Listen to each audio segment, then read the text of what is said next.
थेट मंत्रालयातच दालनामध्ये बोगस नोकरीसाठी मुलाखती घेतल्याचा धक्कादायक प्रकार आता उघडकीस आलाय।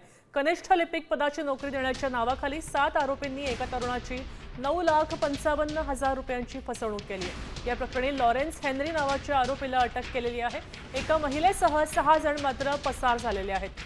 शिल्पा उदापुरे, वसंतकुमार उदापुरे, विजय पाटणकर, नितीन साठे, सचिन डोळस आणि बाबर नावाचा शिपाई फरार झाली आहे। दरम्यान अनेक जणांना अशाच प्रकारे गंडा घातल्याचंही समजतंय।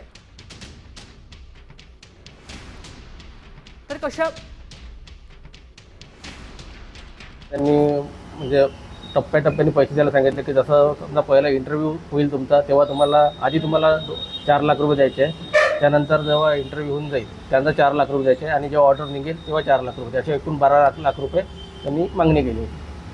तर ठरल्याप्रमाणे त्यांनी जसा कोरोना पिरियड आला त्यामुळे डिले होत गेलं, ते आता लावतो उद्या करून देतो असं त्यांनी केलं। आणि शेवटी आमचा इंटरव्ह्यू मंत्रालयात झाला। नितीन साठे यांनी सचिव जे त्यांनी इंटरव्ह्यू घेतला आमचा। आता आमची मागणी येत आहे की त्याला आमचे पैसे आम्हाला परत मिळावे आणि जे त्याला सजा।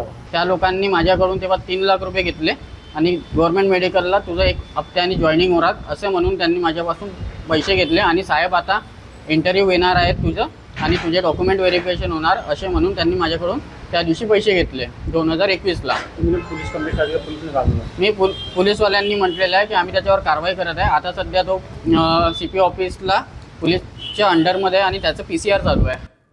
तर तरुणांची नेमकी फसवणूक कशी झाली आपण पाहूयात ग्राफिक्सच्या माध्यमातून।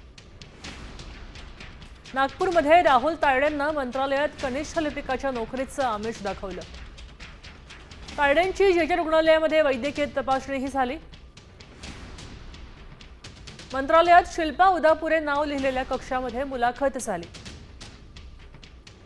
आरोपींनी 2019 मध्ये पैसे घेऊन नियुक्तीपत्र न दिल्यामुळे तायडेंकडून तक्रार दाखल केली।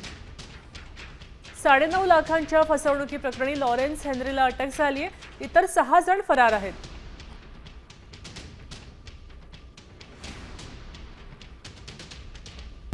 आता isakal.com आहे देशातील नंबर 1 ची मराठी न्यूज वेबसाईट। प्रत्येक अपडेटसाठी isakal.com ला नक्की भेट द्या।